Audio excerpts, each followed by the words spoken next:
Nah, selanjutnya kita mulai dengan sakramen baptis. Sakramen baptis disebut juga sakramen permandian atau kelahiran baru dalam Tuhan. Nah, lahir di dalam gereja, lahir sebagai manusia baru.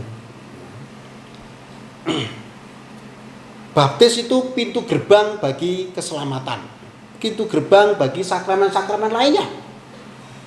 Kalau belum dibaptis nggak boleh terima sakramen-sakramen yang lain. Harus sakramen baptis dulu, setelah itu baru menerima sakramen-sakramen yang lain. Maka baptis disebut pintu gerbang yang membuka kesempatan untuk menerima sakramen-sakramen yang lain. Baptis itu perlu untuk keselamatan, dengan akibat dibebaskan dari dosa, dilahirkan kembali menjadi putra Allah, digabungkan dalam kelompok yang namanya gereja, yang satu, kudus, katolik, apostolik. Dengan demikian orang yang dibaptis itu digabungkan menjadi murid Yesus, menjadi anggota tubuh Kristus, dan dia harus hidup baru sebagai murid-murid Tuhan Yesus. Dia mendapat stempel atau meterai yang kekal, seperti sapi yang dicap dengan bara panas di kulitnya, gitu. Sapi itu akan punya meterai kekal ya, sepanjang hidupnya ya. Nah, baptis juga semacam itu ya. Kita menerima tanda kelahiran sebagai putra Allah. Secara rohani begitu ya. Dan diterima dengan sah melalui air yang dialirkan atau dibenamkan, sehingga ketika muncul lagi dari air Anda mengalami tetesan-tetesan airnya itu bukan tetesan ya, bahkan aliran ya, aliran air itu sungguh mengalir ya dalam tubuh Anda ya, kepala ya, terutama kepala itu sebagai tanda seluruh badan ya. Itu bahannya ya, dan syaratnya menerima itu belum pernah dibaptis secara sah dan tentu saja berdisposisi baik.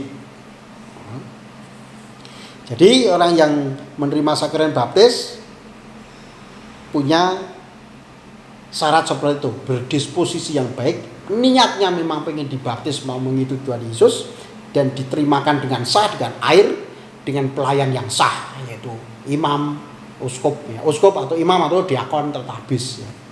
Dan dalam keadaan darurat itu siapapun boleh membaptis dalam keadaan darurat, yaitu bahaya maut. Bahan sakramennya air ya, H2O ya, air yang bersih alami ya, jangan air kelapa, jangan air minum, jangan ya, tapi air yang H2O itu loh, biasa ya, yang bersih, biasa saja ya. Rumus sakramennya apa? Si pelayan sakramen mengatakan, aku membaptis engkau dalam nama Bapa dan Putra dan Roh Kudus, sambil ngecurke air ke kepalanya si penerima, atau membenamkannya 3 kali. Aku membaptis engkau dalam nama Bapa, dikeluarkan lagi, dan Putra, dikeluarkan lagi, dan Roh Kudus, dikeluarkan lagi dari air ya. Nah, di dalam keadaan darurat, dalam bahaya maut, semua orang yang berdisposisi baik dan melakukannya dengan bahan dan rumusan yang sesuai dengan maksud gereja, itu juga bisa melakukannya dengan absah. Misalnya orang yang sudah pengen baptis tapi sekarat di rumah sakit, lalu dia pengen dibaptis ya, boleh, dalam bahaya maut boleh, siapapun boleh membaptis dengan rumusan dari buku yang ada di dalam buku gereja ya. Boleh ya. Bahkan orang tidak Katolik pun bisa membaptis dengan absah dalam keadaan darurat, asal rumusannya benar ya. Aku membaptis engkau dalam nama Bapa dan Putra dan Roh Kudus, hanya dalam keadaan darurat. Lalu setelah itu dia harus lapor ke paroki tempat pembaptisan itu dibikin ya. Kalau di rumah sakit Panti Rape ya di paroki Kota Baru, kalau di rumah sakit PKU Muhammadiyah ya di paroki kita Kemetiran ya, misalnya ya. Lalu dibawa ke sekretariat, dicatatkan, saat aku tadi telah membaptis orang bernama ini, nama baptisnya ini, tempat tanggal lahir ini, anak dari bapak ini, ibu ini, gitu ya. Itu absah karena darurat. Nah, itu ya, itu tentang sakramen baptis. Lalu bagaimana dengan baptisan anak-anak atau orang yang berusia di bawah 7 tahun genap? Atau baptis bayi, orang mengatakan begitu, tapi yang benar adalah baptisan anak-anak ya. Nah, apa dasarnya ya? Jadi baptis bayi itu didasarkan pada iman orang tuanya, ya, iman orang tuanya. Jadi tetap dia harus berkewajiban mendidik anak dalam iman Katolik yang menyelamatkan, beri dia yang terbaik. Yang terbaik itu apa? Keselamatan. Keselamatan itu didapat dari mana? Dari baptisan. Maka orang tua yang baik pasti mendidik anaknya dan membaptis anaknya untuk kemudian dia didik, ya, dengan baik, ya. Nah, untuk baptisan yang dewasa di atas 7 tahun, ya, 7 tahun sehari, ya, dan seterusnya, itu dengan pendidikan katekumenak, ya. Makanya Anda semua juga pernah mengalami itu yang baptis dewasa. Apa dasar dari Alkitab tentang pembaptisan? Coba buka kitab sucimu di Perjanjian Lama, Yeskiel bab 36 ayat 25. Lalu di Perjanjian Baru 1 Petrus 3 ayat 20 sampai 21. Ternyata baptisan itu sudah dipersiapkan, dirindukan sejak Perjanjian Lama. Orang rindu dibaptis sejak zaman Perjanjian Lama dulu. Yeskiel 36 ayat 25, 1 Petrus 3 ayat 20 sampai 21. Dan Injil Markus bab 1 ayat 4, Kisah Para Rasul bab 1 ayat 5, Kisah Para Rasul bab 11 ayat 16, Kisah Para Rasul bab 19 ayat 4. Coba dibuka di kitab sucimu. Baptisan ini diwariskan oleh para rasul pada kita, dilanjutkan terus-menerus oleh para rasul. Lihat Yohanes bab 4 ayat 2, di dalam nama Kristus kita dibaptis, ya, dan menerima Roh Kudus dalam nama Allah Bapa, dalam Allah Bapa. Ya, Kisah Para Rasul bab 2 ayat 38. Kisah Para Rasul bab 8 ayat 16, dibukai ya. Kisah Para Rasul bab 10 ayat 48. Kisah Para Rasul bab 19 ayat 5. Wahyu bab 14 ayat 1. Wahyu bab 22 ayat 4. Juga dibaptis dalam nama Bapa, Putra dan Roh Kudus tuh, Matius 28 ayat 19. Baptisan itu ternyata juga untuk semua manusia. Matius 28 ayat 19. Markus 16 ayat 15 sampai 16. Lukas bab 24 ayat 47. Kisah Para Rasul bab 2 ayat 38. Pergilah, jadikanlah semua bangsa muridku dan baptislah, ya, dalam nama Bapa dan Putra dan Roh Kudus, itu Matius 28 ya, ayat 19 tadi ya. Juga ada Markus 16 ayat 15 sampai 16. Nah, itu untuk semua manusia.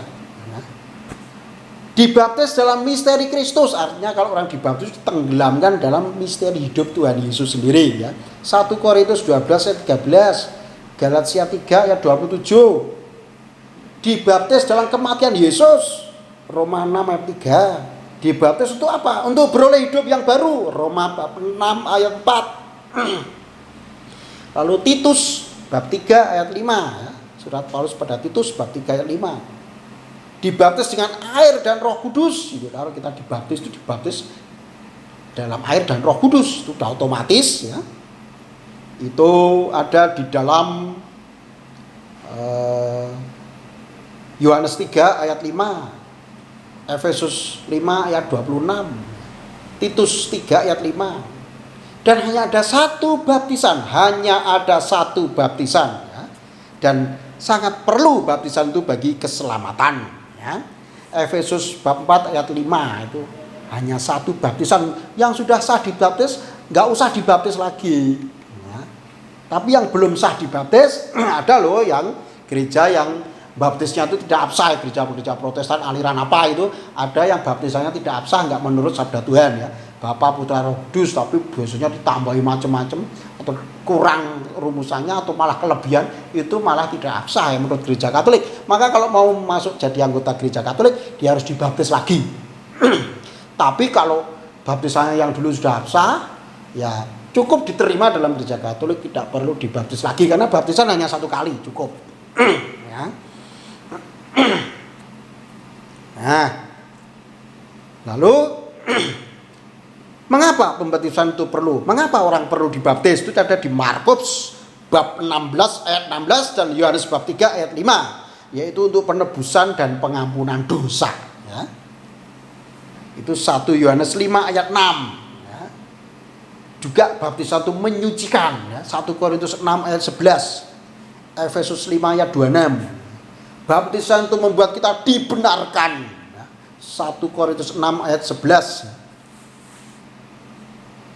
Dengan baptisan kita punya kepastian akan kebangkitan.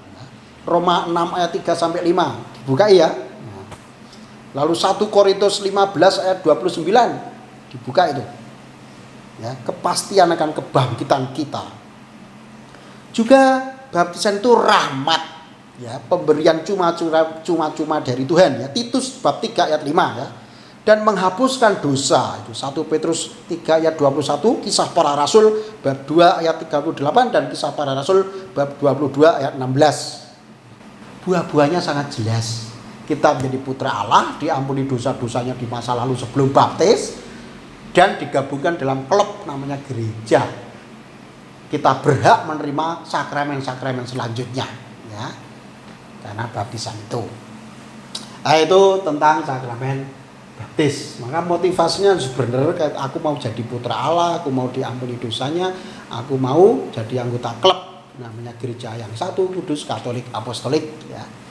Dan bahkan juga siap diutus, orang sudah dibaptis itu siap diutus menjadi pewarta kesaksian iman Anda perlu bagi dunia. Nih, baptis.